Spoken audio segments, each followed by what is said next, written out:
Hello, je suis Steph, bienvenue dans ce nouvel épisode de J'ai peur, donc j'y vais, le podcast qui t'aide à te lancer.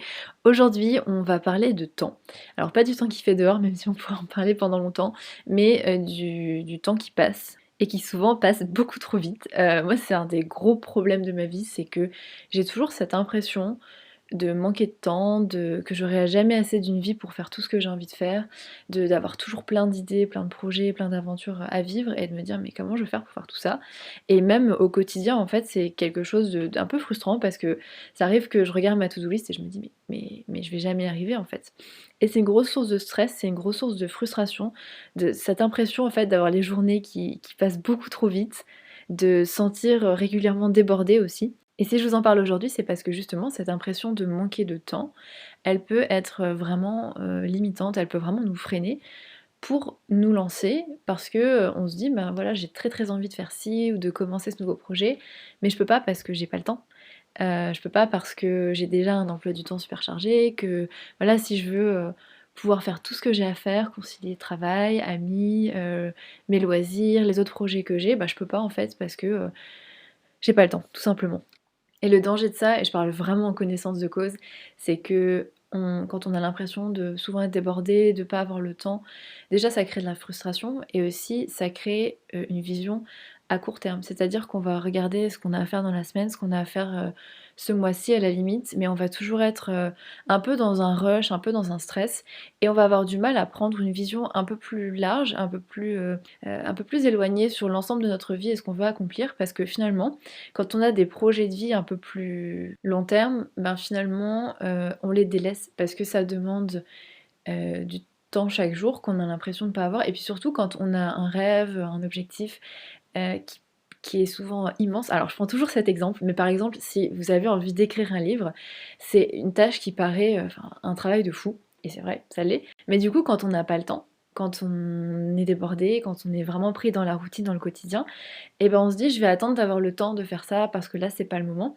et finalement, on délaisse ce rêve-là qui est un projet qui nous tient vraiment à cœur, où à la fin de sa vie, on regarde en arrière et on se dit: «Ah oui, oui, oui, en fait, j'ai réalisé ça, c'était vraiment un rêve», et c'est souvent ces projets-là qui demandent du travail et c'est ces projets-là qui demandent du temps, et c'est tellement frustrant d'avancer dans la vie et de se dire: «Je rêve de faire ça, je rêve d'accomplir ces choses et je peux pas parce qu'en fait, j'ai pas le temps». Donc aujourd'hui, je vais vous donner des clés justement pour, premièrement, ne plus avoir l'impression de manquer de temps, avoir un rapport plus apaisé au temps, ne plus se sentir débordé, plus se sentir toujours comme si le temps nous filait entre les doigts. Ensuite, on va parler de comment se dégager du temps, en fait dans un emploi du temps qui est déjà plein, comment on peut trouver de nouvelles plages horaires pour faire de nouvelles choses. Et enfin, on va voir comment être plus efficace aussi. Ça va être des conseils simples, et c'est parti.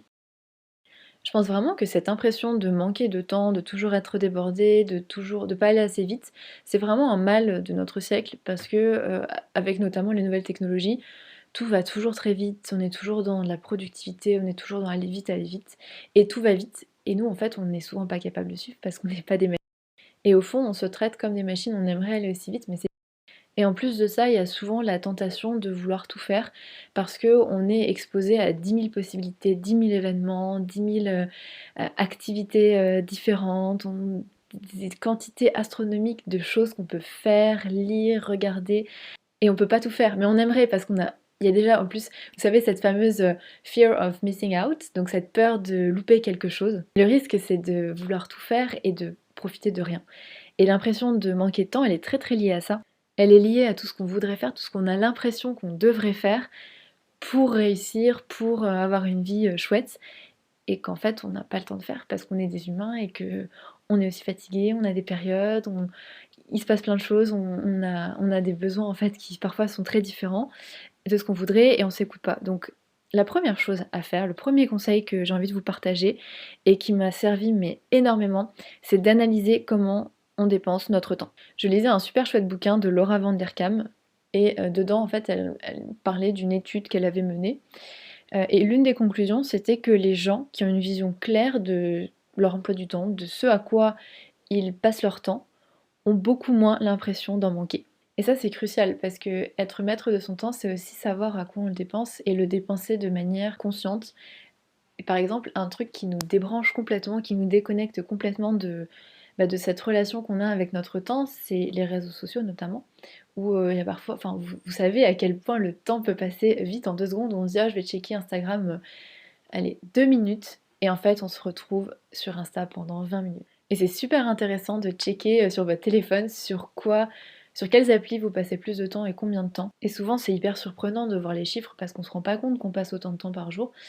Et ça c'est vraiment le premier point, c'est pendant une journée, 2 journées, voire une semaine, c'est de lister tout ce que vous faites. Alors bon, pas à la minute près évidemment, mais de lister grosso modo les activités que vous faites, juste pour avoir une vision plus claire de ce à quoi vous passez votre temps. Et ensuite l'idée, c'est de simplement voir si vous êtes OK avec l'état des choses, si vous êtes OK avec l'équilibre qu'il y a dans votre emploi du temps, s'il y a peut-être des choses qui sont importantes pour vous mais qui n'y figurent pas. Et par ailleurs, c'est pas du tout figé, il y a des périodes où vous allez vouloir passer plus de temps et allouer plus de temps à certaines activités et d'autres moins. Je pense par exemple, je sais pas, en été, j'ai tendance à vachement plus sortir, à vachement plus voir mes amis. Et en hiver, j'ai envie de faire plus d'activités créatives, d'être un peu plus... Voilà, c'est juste un rythme différent et c'est pas du tout figé. Il faut juste voir si la manière dont vous organisez votre temps maintenant, elle correspond à vos envies et aussi à vos besoins. Donc voilà, avoir une conscience aiguisée de ce à quoi vous dépensez votre temps, c'est vraiment la clé pour avoir moins l'impression d'en manquer. Et ce qui est un autre conseil qui est aussi très lié à ça, c'est d'éviter de faire plusieurs choses en même temps, de faire du multitasking. Et ça, on le remarque vite quand on commence à noter toutes les activités qu'on fait dans la journée. Parce que c'est fastidieux d'écrire toutes les 30 minutes. Là, j'étais en train de faire ça, mais je me suis arrêtée pour faire autre chose. Et on fait plein de choses en même temps. Ça, c'est aussi quelque chose, mais alors vraiment, alors vous me direz si vous c'est pareil, mais moi ça me donne toujours l'impression d'être débordée et stressée quand je fais plein de choses en même temps. Parce que je suis pas pleinement dans la tâche que je suis en train de faire, du coup je suis un peu déconnectée, je suis en train de faire plein de trucs en même temps, et du coup le cerveau il surchauffe, et vous le savez, le multitasking c'est pas du tout efficace, même si ça nous donne l'impression d'être efficace, de faire plusieurs choses en même temps, en fait on perd de l'efficacité sur toutes les tâches, et que de passer d'une tâche à une autre, ça met du temps pour notre cerveau en fait pour tout simplement se remettre dans le bain à chaque fois. Donc vraiment éviter de faire plusieurs choses en même temps, que vraiment vraiment vraiment c'est pas efficace, c'est une fausse impression et c'est aussi ce qui donne cette impression de manquer de temps et d'être à 1000 à l'heure et en fait de pas accomplir toutes les choses qu'on voudrait accomplir. La troisième clé que j'ai envie de vous partager, et je vous en ai déjà parlé un petit peu avant, c'est d'accepter qu'on puisse pas tout faire. Et ça, personnellement, c'est un truc qui me fend le cœur, mais c'est vraiment une clé hyper importante, parce que si on n'accepte pas qu'on puisse pas tout faire, que voilà, notre temps est limité, notre jauge d'énergie, elle est limitée aussi, on va toujours vivre dans la frustration et dans cette impression de manquer de temps. Donc voilà, accepter qu'on ne peut pas tout faire, qu'on n'aura pas assez de temps, mais par contre qu'on aura toujours assez de temps pour ce qui est vraiment important pour nous. Et c'est là où j'en viens au conseil suivant, c'est de prioriser. Vraiment, ce que j'adore faire, c'est établir une top priorité. C'est-à-dire pour un certain laps de temps, ma top priorité, ça va être ça et je vais me focus sur ça. Parce que comme je vous le disais avant, on n'a pas toujours les mêmes besoins, on n'a pas toujours les mêmes envies, on n'a pas toujours les mêmes priorités. Et donc se dire, pendant tel laps de temps, ma priorité, ça va être ça. Et tant pis si en fait, j'ai moins de temps pour d'autres choses dans ma vie pendant ce laps de temps, que ce soit une semaine, un mois, un an. Ma priorité, ça va être ça. Moi, j'aime bien définir des tranches de 3 mois, où je vais me dire, bah voilà, pendant 3 mois, ma priorité, ça va être le sport, ça va être, je sais pas, mon entreprise, peu importe, mais je vais en définir souvent deux, avec une qui est quand même plus importante, et comme ça, si j'ai un choix à faire, je sais que ça, c'est ma priorité du moment. Certes, il y a d'autres choses qui sont importantes, mais j'ai décidé en âme et conscience que ça, c'était ma priorité, et c'est juste pour 3 mois ou juste pour 2 semaines, peu importe le temps que vous définissez, mais en fait, vous serez OK pour sacrifier entre guillemets d'autres choses parce que vous avez décidé que votre priorité pour le moment, peu importe quelle est, c'est ça. Et c'est des choses qu'on fait naturellement. Par exemple, j'imagine qu'un jour j'aurai des enfants, et ben ça va être ma priorité pendant un certain temps, au-delà de mon travail par exemple. Et je vais faire ce choix consciemment. Mais parfois quand on fait ce choix inconsciemment, on a une espèce de frustration. Parce que on a l'impression de sacrifier quelque chose. Alors que quand on décide, en âme et conscience, je décide de prioriser telle chose en ce moment, parce que c'est important pour moi, parce que c'est ce dont j'ai besoin dans ma vie, en fait c'est ok. Et cette notion de priorité, je l'applique aussi au quotidien, avec l'idée de prioriser les tâches, évidemment. Euh, Parce que toutes les tâches qu'on fait dans la journée n'ont pas la même importance. Et je sais pas si vous êtes comme moi, mais moi j'ai cette tendance naturelle à vouloir commencer le matin par les trucs les plus faciles, par les petites tâches, alors qu'en fait, c'est pas forcément la meilleure stratégie. Après, chacun sa stratégie, mais pour ma part, c'est vraiment, ça m'a vraiment changé la vie de commencer par les tâches très importantes le matin parce que finalement c'est fait, c'est là où on a le plus d'énergie, c'est là où on a le plus de ressources et puis c'est fait. Et donc vraiment avoir une idée de nos priorités sur la journée, ça permet d'en faire ce qu'on veut et encore une fois d'avoir la maîtrise de notre temps, d'avoir le contrôle de notre temps et pas pour devenir un maniaque de l'agenda et des priorités et tout, juste pour vraiment pouvoir avoir une vie qui nous ressemble et pouvoir définir ce qui est important pour nous, encore une fois, et ce dont on a besoin. Ça, c'est vraiment, je le répète, mais c'est super important. Parce que le but, c'est pas de devenir psychorigide, c'est au contraire d'avoir la maîtrise de cet aspect-là de notre vie pour se sentir épanoui et pour avoir une vie qui correspond à celle qu'on veut avoir. Le quatrième point que je voudrais vous partager, c'est l'idée de ne pas anticiper mais d'agir. Alors attention avec celui-ci, je dis pas de rien anticiper, de rien prévoir et de y aller en mode on s'en fout. Mais simplement de pas faire des plans sur la comète et de pas déjà se projeter dans quelque chose sur lequel on n'a pas le pouvoir, mais au lieu de ça, d'agir. Alors je vais vous expliquer un peu plus. Ce que je veux dire par là, c'est que souvent on est en train de faire quelque chose et on pense déjà à la suite. Alors l'exemple typique, c'est je suis en train de manger et je pense déjà à ce que je vais faire après, je suis avec des amis et je pense déjà à toutes les tâches ou tout le travail que j'ai pour le lendemain. Et finalement, on anticipe des choses futures sur lesquelles, bah là, on n'a aucune prise parce qu'on est dans le moment présent. Mais en faisant ça, on perd le bénéfice du moment présent. Parce que quand on est en train de penser à autre chose, quelque chose du futur, quelque chose du passé, et c'est vraiment un truc qu'on fait tous, hein, qui ne fait pas des allers-retours constamment avec son esprit entre le passé et le futur, où on pense à des choses qui se sont produites avant-hier ou il y a 10 ans, et on pense déjà à ce qu'on va faire demain. Mais en fait, quand on fait ça, et c'est normal, mais ça veut dire qu'on se déconnecte aussi de ce qu'on vit à l'instant présent. Et finalement, c'est source de stress parce que on pense à quelque chose sur lequel, comme je vous ai dit, on n'a pas de prise, on ne peut pas agir pour le moment puisque c'est dans le futur. Donc anticiper de cette manière-là, enfin, mentalement, ça sert à rien.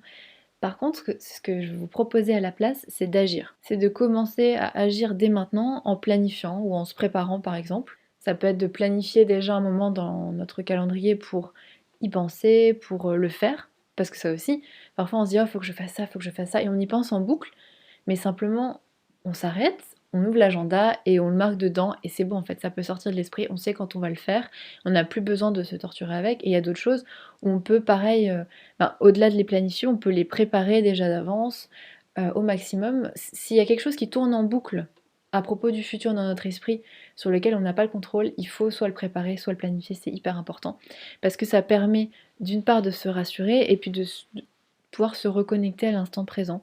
Parce que finalement, c'est le seul qui compte vraiment. Et moi, un truc qui m'aide vachement, c'est d'avoir un carnet de notes. Après, Evernote, ça marche très bien aussi. Enfin, une appli sur votre téléphone, ça marche très bien aussi. C'est vraiment pouvoir se sortir de la tête ce à quoi on pense. Parce que on n'est pas des machines à nouveau et on a toujours cette idée que on va tout retenir, on peut déjà tout planifier dans notre tête, mais clairement non, enfin, on n'est ni un calendrier Google, on n'est pas Evernote, enfin, c'est bien de tout sortir de la machine, entre guillemets, et de le mettre ailleurs pour s'en débarrasser, pour se dire, bah voilà, je sais que maintenant, je peux rien faire, mais quand ce sera le moment, quand je l'ai planifié, j'y penserai et j'agirai en conséquence.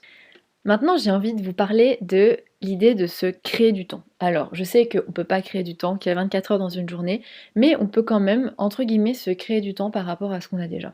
La première chose que je veux vous partager, c'est le fait d'apprendre à dire non. Je vous parle de ça parce que quand j'ai fait moi-même la première étape de noter tout ce que je faisais dans une journée, de noter à quoi je passais mon temps, je me suis rendu compte qu'il y avait plein de choses qui n'étaient pas vraiment venu de moi. En fait, c'était pas vraiment mon choix. C'était pas, c'est moi qui avais décidé évidemment parce que j'ai dit oui. Mais soit j'avais dit oui parce que effectivement ça me tentait bien, soit j'avais dit oui parce que j'avais pas osé dire non. Et on vit tout ça, enfin l'exemple le plus simple, c'est des amis qui vous proposent d'aller boire un verre, qui vous proposent de faire une activité, des gens qui vous proposent des choses ou qui vous imposent parfois aussi.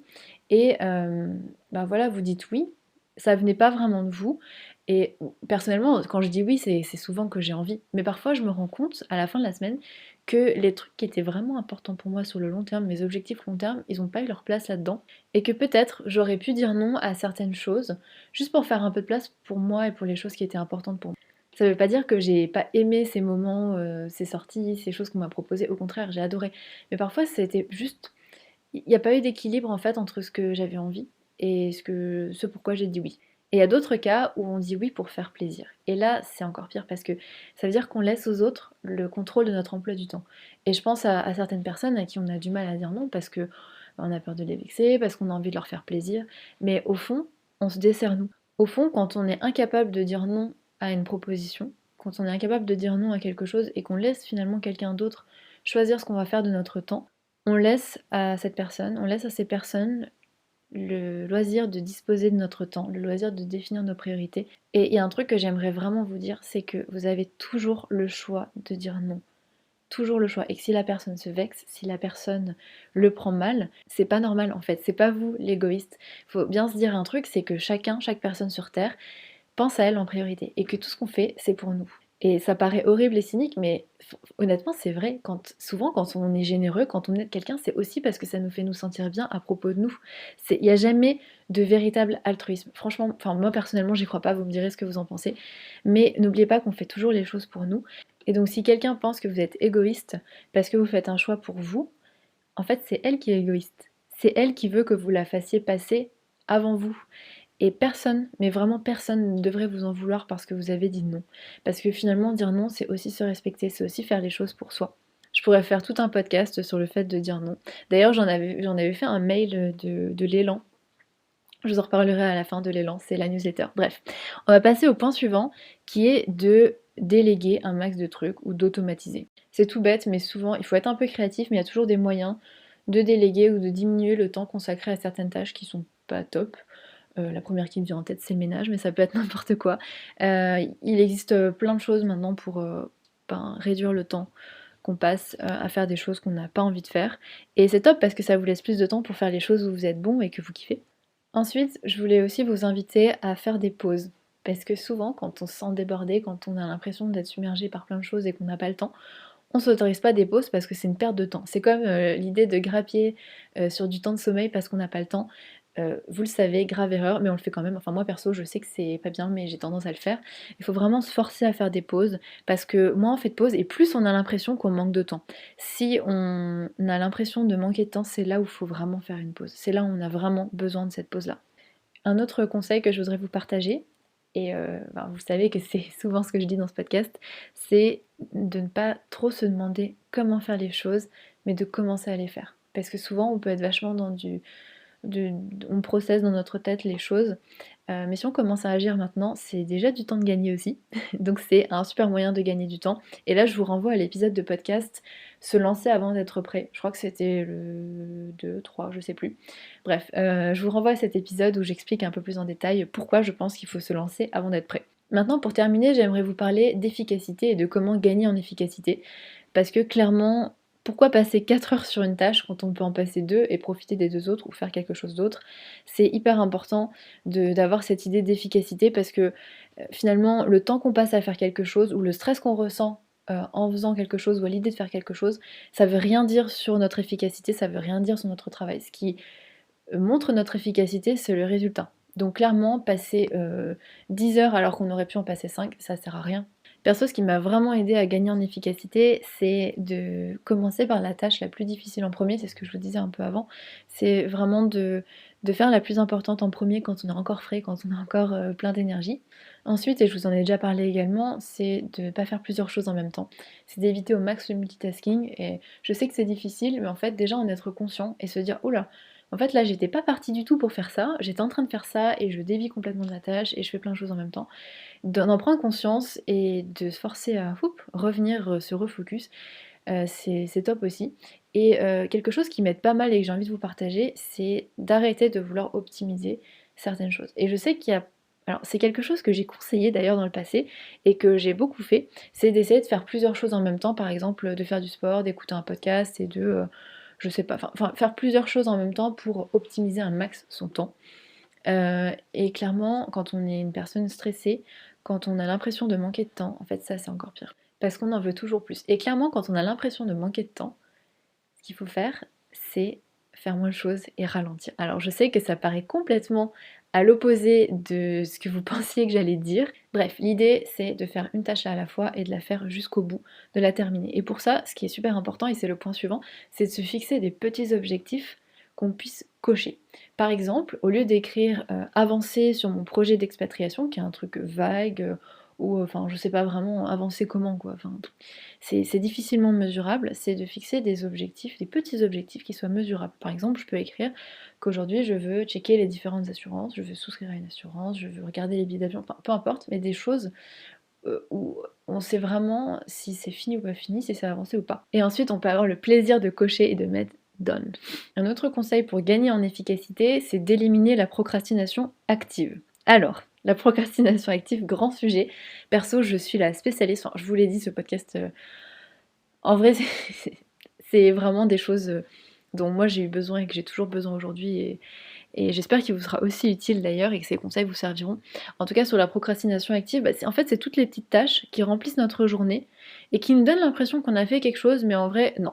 Parce qu'au final, elles contribuent pas vraiment à notre objectif plus grand et c'est des tâches pas si importantes que ça. Moi, par exemple, je suis la spécialiste de trier mes mails. Et ça me paraît être un truc important parce que je supporte pas de voir ma boîte mail en bordel et je me dis ça va être bien, je vais retrouver tout facilement. Mais en fait, c'est pas du tout important. Mon objectif, mon grand objectif de la semaine, c'est pas du tout ça, c'est pas du tout d'avoir une boîte mail organisée. Et parfois, on fait des choses euh, qui sont utiles. On va arranger l'appart, on va classer des trucs, on va faire des tâches en fait même plus importantes, mais qui en fait ne servent pas à l'objectif final. Donc chaque fois qu'on fait un truc, c'est se dire est-ce que c'était vraiment important, est-ce que c'est vraiment lié à notre objectif, ou est-ce que c'est peut-être de la procrastination active. Et si c'est finalement un truc secondaire, et que c'est une manière d'éviter de faire la grosse tâche qui est un peu plus difficile, parce que clairement trier mes mails c'est un truc facile, agréable, tu vois, t'as l'impression de faire un truc, mais en fait non. Et ben si c'est secondaire, ce que je me dis c'est ben tu le feras à la fin. Tu le feras à la fin de la journée si t'as encore du temps. Et clairement, il n'y a pas une seule fois où à la fin de la journée j'ai envie de ranger mes mails. Souvent c'est avant parce que j'ai pas envie de me mettre aux grosses tâches difficiles, tu vois. Bon, j'espère que je suis pas la seule, hein, vous me direz. Bon, dernier point de ce podcast sur la gestion du temps, sur comment gagner du temps. D'ailleurs, il s'adresse à des personnes qui n'ont pas le temps et ça va être sans doute un des plus longs podcasts. Euh, Bref, bravo Steph. Alors, le dernier point, c'est utiliser des checklists. Donc, pour les tâches récurrentes, ça va être d'avoir une liste de toutes les étapes en fait. Et tout simplement, vous n'aurez plus qu'à la regarder et suivre et cocher quand c'est fait. Alors ça paraît bateau et surtout pour les tâches qui reviennent régulièrement, mais en fait c'est un gros gain de temps et un gros gain d'énergie aussi pour nos cerveaux parce qu'on n'a plus à penser à est-ce que j'ai oublié ci, est-ce que j'ai oublié ça. Moi je le fais pour toutes les choses, typiquement ce podcast, j'ai une checklist de toutes les choses que je dois faire et ça me permet de ne pas avoir à y penser en fait. Et pour vous dire à quel point c'est utile, c'est que même les pilotes et les chirurgiens l'utilisent, ils ont aussi des checklists pour rien oublier. Et voilà, pourtant c'est des gens qui ont fait des études et qui sont sans doute fort intelligents. Et ils ont quand même des checklists, donc c'est que c'est trop bien, donc je vous invite vraiment vraiment à en faire. Parce qu'encore une fois, notre cerveau c'est pas un ordinateur et si on peut faire de la place pour des choses, et ben c'est toujours ça de prix. Là, c'est tout pour aujourd'hui. J'espère que ces conseils vous auront vraiment aidé à trouver du temps, à gagner en efficacité, à vraiment faire de la place pour les choses qui comptent vraiment dans votre vie, pour les projets qui vous tiennent vraiment à cœur. Et d'ailleurs, j'ai dit que je vous parlerai de l'élan avant de partir. Alors, l'élan, c'est la newsletter que j'envoie tous les mardis matins. C'est justement comme pour prendre un nouvel élan, c'est pour se lancer. Donc à chaque fois, je donne des conseils, des tips. Je raconte aussi des petites histoires pour vous aider, soit à avoir un déclic, soit des exercices pour se lancer. Pour la recevoir, c'est gratuit, je vous mettrai le lien dans la bio. Et moi, je vous dis à dans 2 semaines. Ah, avant de partir, je voulais vous remercier pour toutes les écoutes qu'il y a eu récemment. Ça me fait trop plaisir de voir que vous partagez ce podcast qui vous plaît, qui vous est utile.